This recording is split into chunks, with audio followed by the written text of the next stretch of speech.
A primeira turma do Supremo Tribunal Federal começa a julgar na próxima terça-feira se aceita ou não a denúncia da PGR contra o chamado Núcleo 2 dos acusados de tentativa de golpe de Estado. A Luciana Amaral vem ao vivo trazer os detalhes. Lu, vamos lembrar do que se trata esse caso? Para quem fala Núcleo 2, do que a gente está falando, vamos relembrar o que é esse caso e contar qual é a expectativa para esse julgamento. Boa noite novamente.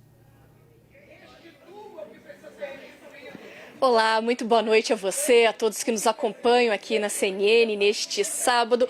Pois é, esse núcleo agora, que é chamado de segundo núcleo da denúncia da Procuradoria-Geral da República, é formado de pessoas que supostamente, atuavam em ações para sustentar uma permanência ilegal, ilegítima do então presidente Jair Bolsonaro no poder, mesmo com a eleição então do presidente Lula depois das eleições de 2022. É chamado de segundo núcleo porque o primeiro foi o da denúncia acatada há algumas semanas por parte da primeira turma, que inclusive envolvia diretamente Jair Bolsonaro.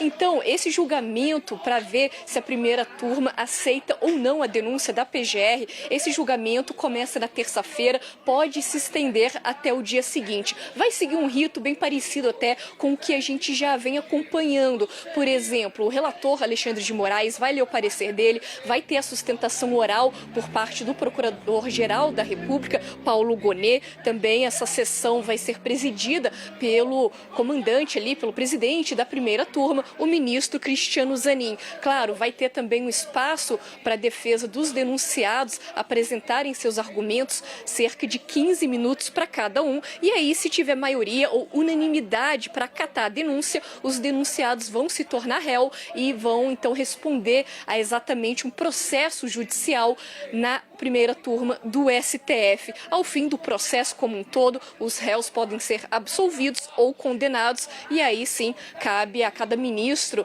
ver qual pena que eles devem receber. Dentro desse segundo núcleo estão vários ex-assessores do então presidente Jair Bolsonaro, assessores bem próximos a ele, e também pessoas que na época trabalhavam no Ministério da Justiça, por exemplo. Ô, Luciana Amaral, o ministro Alexandre de Moraes, do STF, mandou para a prisão domiciliar o terceiro preso da chamada lista crítica de condenados pelo 8 de janeiro. Explica para a gente essa decisão, por gentileza. Débora, essa decisão afeta Sérgio Amaral Rezende, de 54 anos de idade. Ele faz parte de uma lista, junto com outros 19 presos, que são considerados pela Associação dos Familiares e Vítimas do 8 de janeiro como casos, como pessoas que enfrentam situações graves de saúde. O Sérgio, por exemplo, segundo a defesa dele, tem pancreatite que evoluiu com necrose, infecção hospitalar, hérnia umbilical e anemia profunda. Por isso, então, a defesa dele estava pedindo que ele fosse para prisão domiciliar, o que foi concedido agora por Alexandre de Moraes. Esse homem, ele tinha sido foi condenado a 16 anos e 6 meses de prisão. Ele estava cumprindo a pena na Papuda, que é a grande penitenciária daqui de Brasília, mas então agora, diante dessa situação de saúde dele, está permitido que ele cumpra, pelo menos por enquanto, o restante da pena em casa. E vale dizer, Moraes, ele também já tinha tomado uma atitude semelhante com outras duas pessoas que faziam parte dessa lista, que também são consideradas com graves problemas de saúde. Volto contigo no estúdio.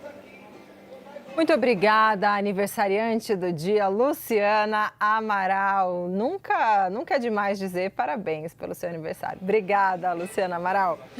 Vou chamar a nossa analista e âncora também, Basília Rodrigues. Basília, agora sim, com mais calma, seja bem-vinda ao Agora CNN. Bom, tudo jóia. Queria falar contigo, então, sobre essa questão e sobre a expectativa, sobre esse julgamento da semana que vem. Sabemos que o núcleo 1 havia uma expectativa maior, porque é o núcleo das estrelas políticas, no qual foram julgados Jair Bolsonaro, Braga Neto, mas agora vamos ver se acatam a admissibilidade ali da denúncia do Núcleo 2. Gostaria que você falasse um pouco sobre esse Núcleo 2. Assim como o Núcleo 1, Débora, a expectativa de recebimento de denúncia pelo Supremo Tribunal Federal. Os advogados dizem que têm ótimas expectativas, que acham que será uma oportunidade de apresentar as defesas, algo pelo qual eles se ressentem muito. Dizem que ao longo do processo até aqui não foi possível ler todo o texto deste processo, não foi possível ser ouvido em detalhes. Então, nessa etapa que é de recebimento de denúncia, como você ou talvez a Luciana tenham dito, é de admissibilidade, é só uma etapa protocolar. Eles vão tentar utilizar como uma forma de se defender ponto a ponto das acusações. Então, o que poderia ser só mais uma etapa protocolar acaba virando um julgamento dos casos em si.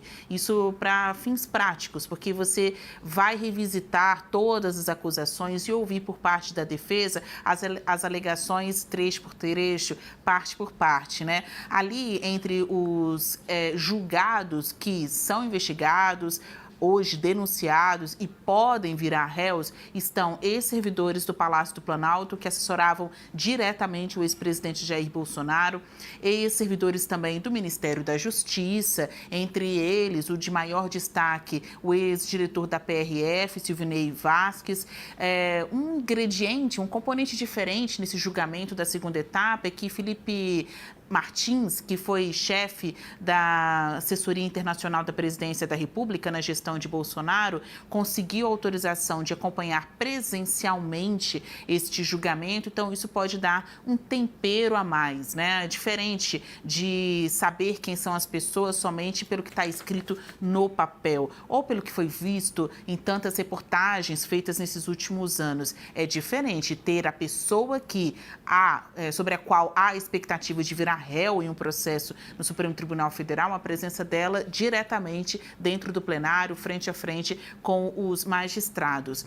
É importante a gente observar que o ministro Zanin, que é o presidente dessa turma, assim como foi na outra etapa, reservou três reuniões para decidir sobre o recebimento desta denúncia. É que antes de julgarem mesmo o recebimento da denúncia, tem aquela etapa protocolar, até mais protocolar do que esta, preliminar, em que os advogados fazem algumas alegações sobre o processo. Eles voltarão a falar sobre o que consideram ser a condição de impedimento de alguns dos ministros que estão no julgamento, como o próprio relator Alexandre de Moraes. Voltarão a falar também da inadequação do foro ser no Supremo Tribunal Federal. Então, são preliminares já superadas na etapa de julgamento do primeiro grupo, mas que agora voltam a ser ali destrinchadas tanto pelos advogados quanto também pelos magistrados. E só para a gente deixar bem esclarecido qual é a diferença do primeiro para o segundo grupo. Este grupo, de acordo com a Procuradoria-Geral da República, atuou diretamente para sustentar a permanência ilegítima do ex-presidente Jair Bolsonaro no poder, mesmo após a derrota nas eleições de outubro de 2022. Entre as acusações aqui estão aquelas barreiras nas rodovias em que, de acordo com as investigações, não houve de fato um interesse, uma ação da PRF para desobstruir as vias. Além disso, o assessor de assuntos internacionais da Presidência da República, Felipe Martins, é acusado de ter sido um dos auxiliares de Bolsonaro a manusear a chamada minuta do golpe.